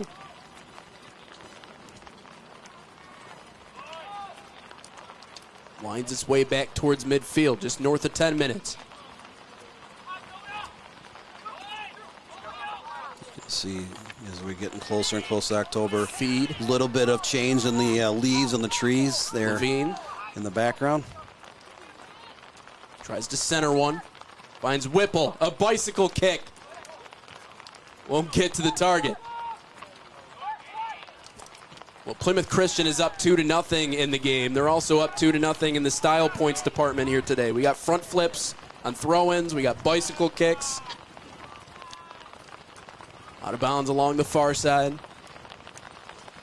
Plymouth Christian did beat Auburn Hills Oakland Christian 4-1 back on September 5th. That was just after the Labor Day weekend. And they're just minutes away from making it 2 wins, kind of the regular season sweep of the Lancers. And Oakland Christian running out of time here to not just net 1 goal, but to tie this game up with a pair of late goals. On net, got to save. You got to see a little bit of that upcoming schedule here on the Michigan Soccer Network. Maybe we can get another look at that here momentarily. A lot of different soccer coming up. Got some high school action, also got some college action, 10-16 left. Here's a look at it again. So we got Seaholm and Rochester Adams. 7 o'clock game time for that one over at Seaholm's. Coming up tomorrow, though, Rochester Christian back in action. Some WAC soccer action taking on Cleary. Buchanan, Dwaziak, at 5:30. And then on Saturday, some more college soccer action. Rochester Christian, a couple of games. Lawrence Tech and Lawrence Tech, men's and women's side, coming up on that Saturday. So continuing to follow Rochester Christian and their journey within the Wolverine Hoosier Athletic Conference. Both those teams reside in Oakland County, so a little bit of a local rivalry between Rochester Christian University and Lawrence Tech, which is down in Southfield, Michigan. Of course, a lot of these players in this area supplementing those rosters year after year. You talk about the NAI level, that's where you find the majority of your talent, your immediate community, your immediate surrounding. And when you have teams like Troy and Troy Athens and all these other programs to choose from, not bad. Shot on, and that one finds its way in. Caden Vena says we're not done quite yet. 16 shot attempt of the second half, 8 on target, and finally Oakland Christians find its way on the scoreboard in the 71st minute. It was a breakaway, and he just chips it over the goalkeeper. Excellent strike. Got it past the hands of the freshman at Adams. Just snuck it inside. And look at this. 2-1 inside of 10 minutes to play. Vayner didn't just chip that over. He put a ton of pace on that to make sure that ball was still low enough and make sure it had the pace to get into the back of the net. Time and time again, they've had multiple chances here in the second half, just not a lot between the pipes. That one finds its way into the net, and Oakland Christian still has a way to perhaps salvage at least a tie in this matchup. Trying to get some more insurance. Goals one in front that's sent away. Whipple takes it himself.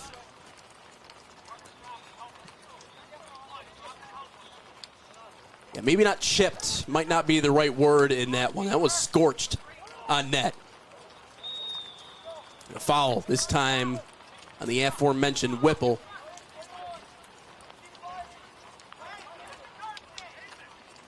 One second.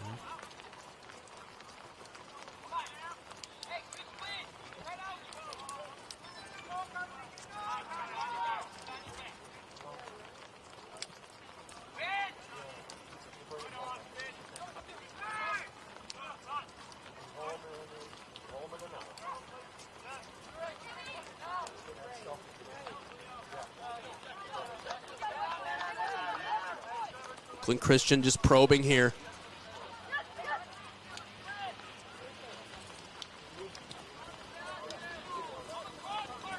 Trying to flip the script here on the offensive side. 18 shots total here for Oakland Christian. 8 targets, 1 goal. That one just coming recently, just past the 70th minute. Levine. Got cut down by Getz. They were both going for the ball there about 7 or 8 yards in front of the goal. Levine took the worst of it. He was down now. Yeah. Getz is kind of falling. He looks like he absorbed a little bit of the shock, but then realized he was in a bit of pain after that collision.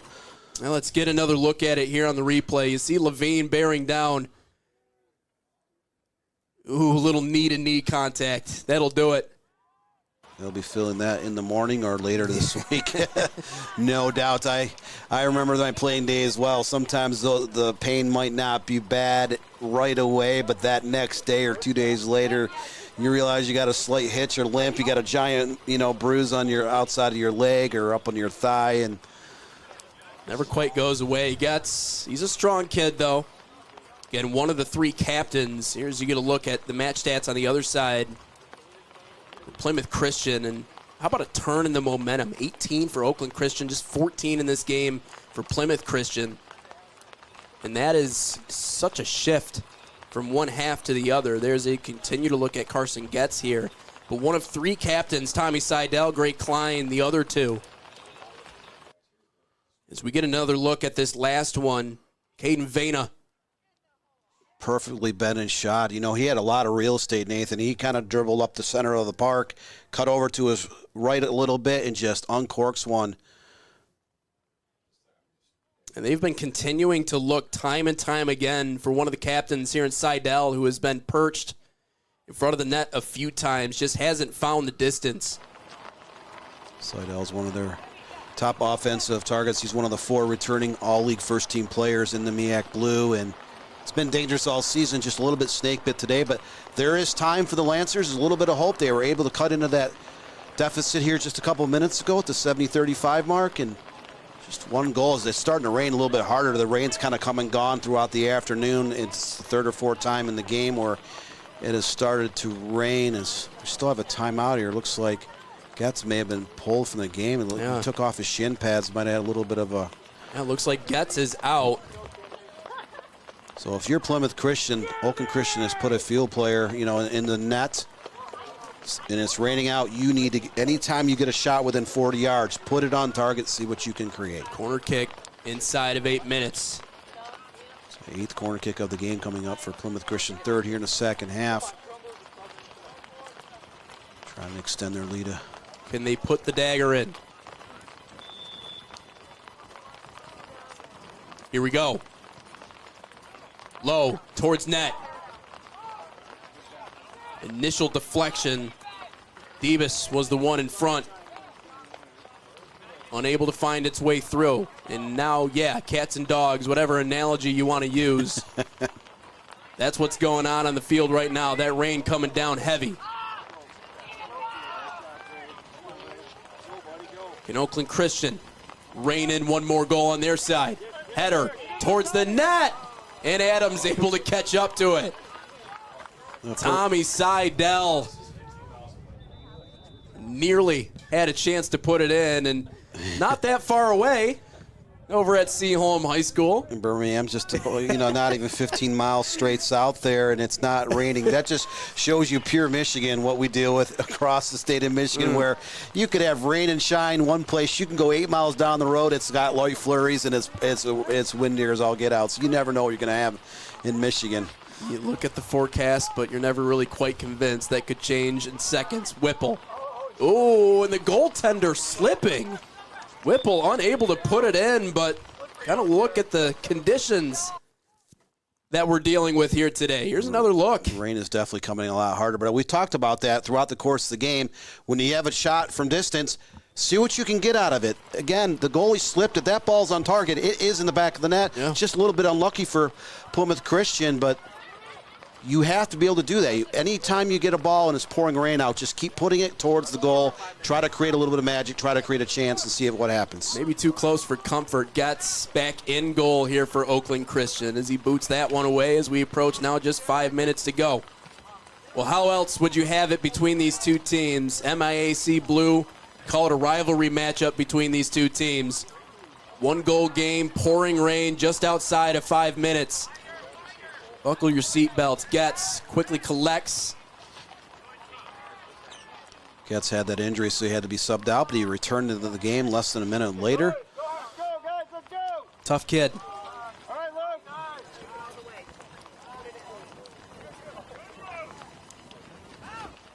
Bump there. Do they call it against Luke Reyes? You can see the sun. It looks like they do. Sun's trying to, even though it's raining, the sun's trying to peek back through again. So it's just the first foul of the second half against Oakland Christian. A little bit costly as Oakland Christian was on the move once again. One of those games where no one comes out with a clean jersey. At least you hope you didn't, because, you know. What's going to be the detergent of choice? Pull down. Is it all temperature cheer? Is it Tide? Right. Where you have a little pull on the side. What detergent are these two teams going to be using in the washing machine later tonight? It is really starting to come down here in a flurry late in the second half as Plymouth Christian has about 40 yards out from the goal, but this is a thing where it's pouring out. You need to put this on target. Well, and Whipple is the guy to do it. And you talk about strength and really getting a lot on his shots. He has one of the strongest legs on both of these two teams combined. A 4-man wall in front of him. See if he tries to bend it like Beckham. Shot on. And a save. Getz. Didn't have to move much for it. So that was the 4th save of the second half. 10th overall for Getz, keeping his team in this game. They just need one more chance to try to net an equalizer. Do they have it here? Sent on and just wide. Maybe rushed just a little bit. The defender Alex falls Favreau. Ooh, that's a heartbreaker. Stays a 1-goal lead. The referee, the marking back kind of slipped and just tried to put something on frame. That ball is just kind of skirted wide right of the goal, but that's kind of been the story here in the second half for Oakland Christian. 17 total shots, 8 on target, just 1 goal. They have been flooding that final third of the field the entire second half. Still find themselves in a 1-goal disadvantage. We're inside the final 3 minutes of this game, so time running out, not a friend of the Lancers here. Favreau again has one sent away. Excuse me, that's Blake Martin. See his teammates cheering him on as he tries to fight his way through. Back to his right foot. Tries to cross it back to his left, but it's deflected off of his leg. This is a for a corner. Interesting. Third corner kick of the second half, fourth overall. Time's running out. You have to make sure you have players run the both posts. Luke Get Reyes that ball into the 6. towards the goal. And kicked out. So they'll do it again here for a corner. So we wind our way inside at 2 minutes. You're right, Dan. This might be their last opportunity to do something. Reyes backing up. Another one towards the net. Physical play as it pops its way back out.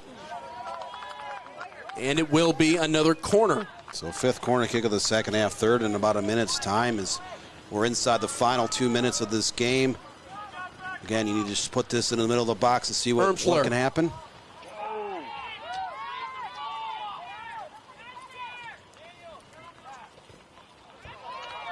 Ermschler with on his foot again.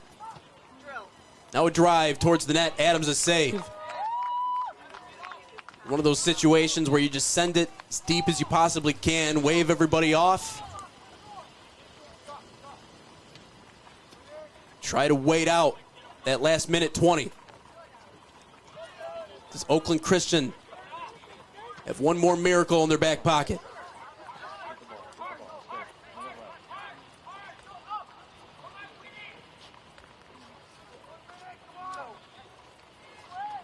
And we talked about their first meeting. It was the Lancers who were all over this Plymouth Christian team. Won that one 4-1. As this Eagles team continues to gel. Been able to flip the script in this ball game today. Here's one on net, gets a save. Final seconds ticking away in this one. 30 seconds left to go.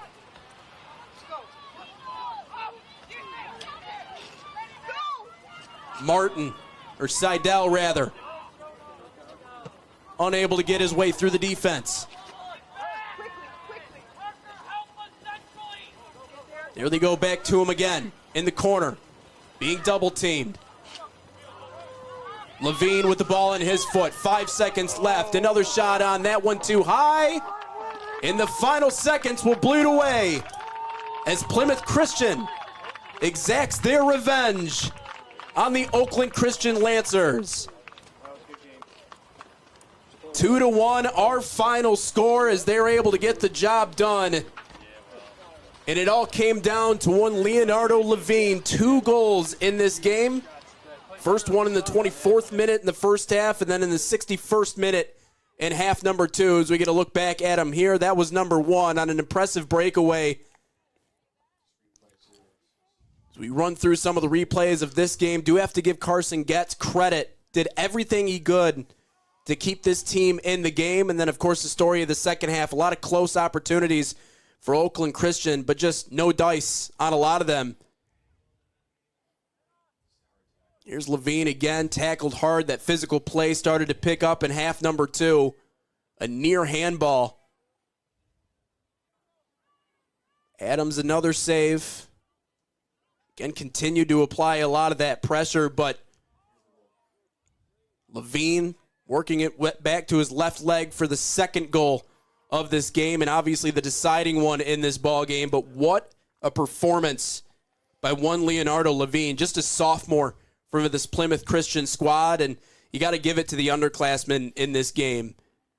The sophomore with 2 goals, and then the freshman in net, and Jarrell Adams able to shut it down, giving up just 1 in this win here today. It was really impressive. Absolute tale of 2 halves. We saw Plymouth Christian get far more opportunities in that first half. Oakland Christian completely outplayed Plymouth Christian in the second half, but just 1 minor mistake in the back line put Oakland Christian in a 2-0 hole, and they were able to get that 1 goal, but that's just not enough.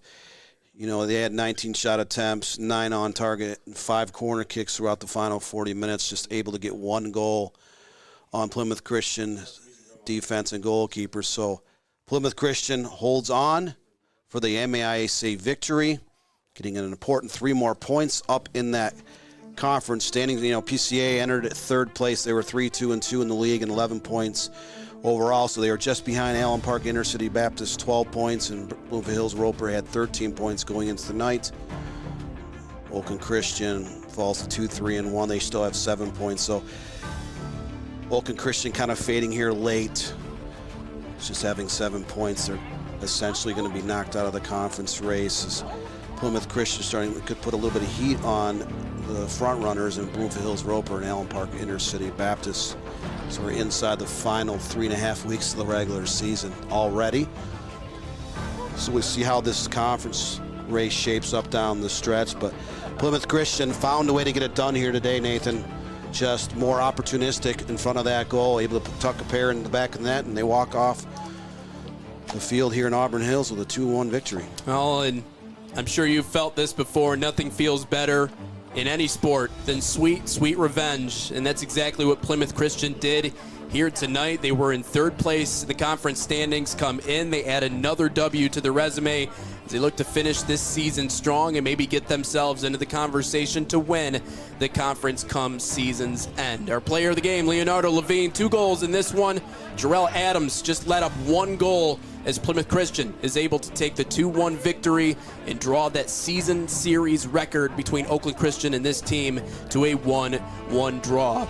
We'll got another game coming up later on tonight. Seaholm and Adams taking off at 7 o'clock. I'll be alongside Alexander Johnson for that ball game here coming up later, that OAA Red matchup. But until we talk to you guys tonight one last time here from Oakland Christian, Plymouth Christian takes the 2-1 lead thanks to that man, Leonardo Levine, with a 2-goal game to get the team in white another W in the MIAC blue. We'll talk to you guys later here on the Michigan Soccer Network.